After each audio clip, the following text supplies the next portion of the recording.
are here. I'm so excited. Welcome to Freak Week. If you haven't been following the updates that I have been posting here and over on social media, over on like Instagram and Facebook and that kind of thing, I am doing a Halloween week celebration. So this week is going to be all like haunted, paranormal, just kind of like Halloween-y stories, and then other like just maybe history, that kind of thing. So I'm really excited for this week, and I'm excited that you guys are here. So I'm gonna tell you guys some claiming to be true ghost stories today.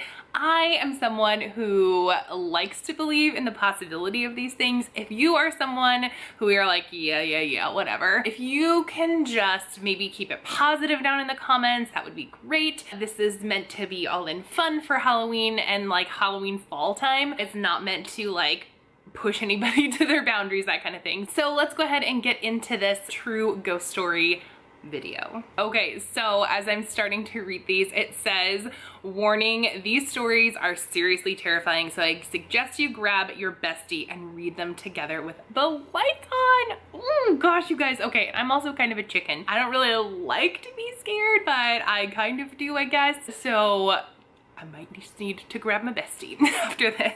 The first one is called They Went to Sleep, But the Kitchen Didn't. Ooh. One night, I was staying with some of my friends and we fell asleep pretty late, around 3 a.m.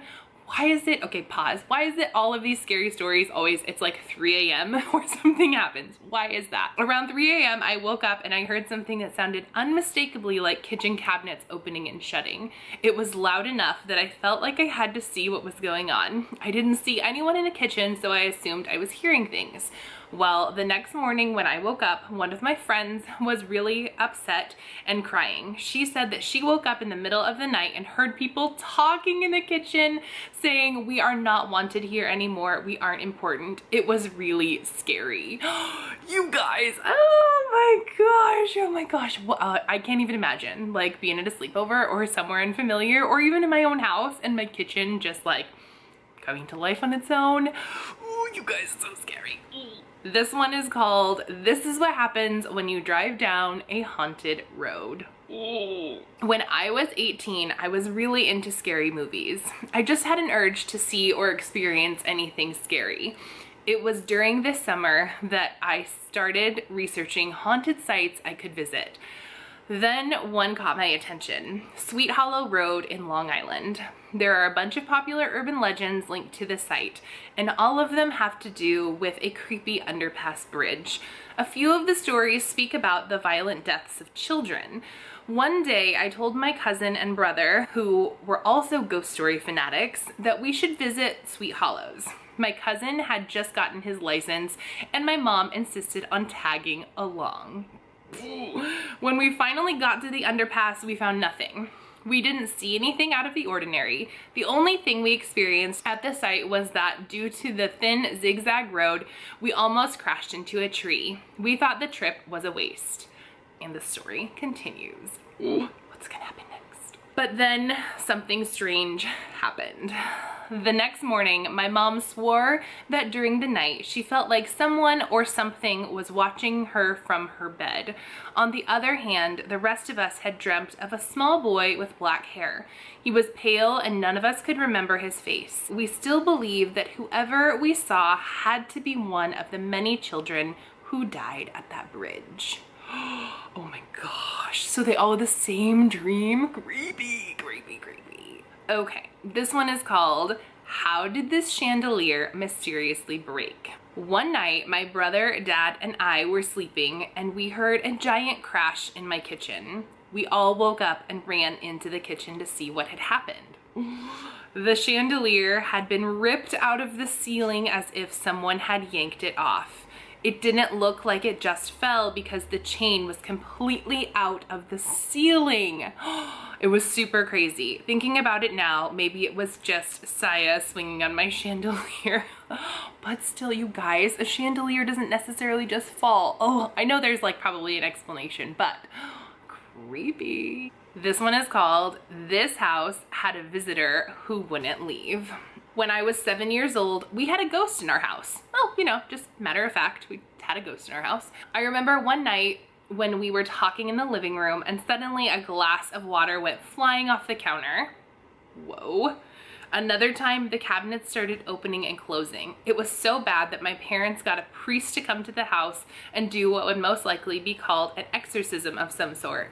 We found out later that an old woman used to live in the house until she was murdered by her husband. We ended up moving, but I still have nightmares. Whoa, that's intense. Okay, this one is called No One Was in the Bedroom, but the motion detector went off. Weird. I have motion detectors in my house, and one day I was walking to my dad's girlfriend's house and my burglar alarm went off. The police came to my house to find out that my dad's motion detector went off in his room when no one was there. My dad thought it was a defect, so he had the alarm system replaced. A few days later, the motion detector went off in his room again. So he replaced it once more, and when it happened again, we gave up and thought it was probably my mom, who passed away when I was younger, haunting us because everyone hated my dad's new girlfriend. It was probably a sign. That's kind of a sweet one, that maybe her mom was sticking around and trying to protect her from the girlfriend that no one liked.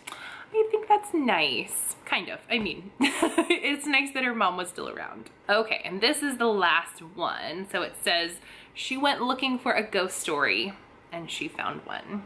I was at Barnes & Noble about 3 years ago. It was October, so they had the table with ghost books on display. I was curious, so I walked over and started looking at a book.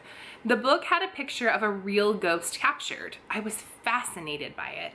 At the same time I was looking at the book, my ring started to heat up and then shattered, falling to the table. I freaked out. I touched the broken pieces and they were cold as ice. That's a weird coincidence, if it is a coincidence or a haunting or whatever it was. So those are the ghost stories that I had to share with you guys today. I just love all things freaky for October. I think it's a lot of fun. So I hope that you guys are having fun with Freak Week so far. If you have any video suggestions, I'm totally open to those. So leave those down below if there's any like paranormal stuff or October, Halloween stuff that you guys want to see. Leave that down below. Freak Week will be today, October 24th through Tuesday, October 31st. So there will be several videos waiting for you guys and coming up. I do have some really cool stuff planned, so stick around. If you're new here, make sure you subscribe so you can see everything that's coming for Freak Week. And if you are already subscribed, make sure that you get notifications. So hit the little bell icon so that you can be in the know when something new gets posted. Also, if you have a scary story or something that you would like me to share, you can leave all of those stories. You can send them to my email, which is right here. It's just Beans and Monkeys, and Monkeys is IES because the other way was already taken. But beansandmonkeys@gmail.com, and you can send those over and maybe I will feature one in a video. Thank you guys so much for being here. I appreciate each and every one of you. If you want to connect with me outside of YouTube, all of my other social media, Instagram, Twitter, Facebook, and our PO box is linked down below. So feel free to check all of that out. And by the way, you guys, have fun today.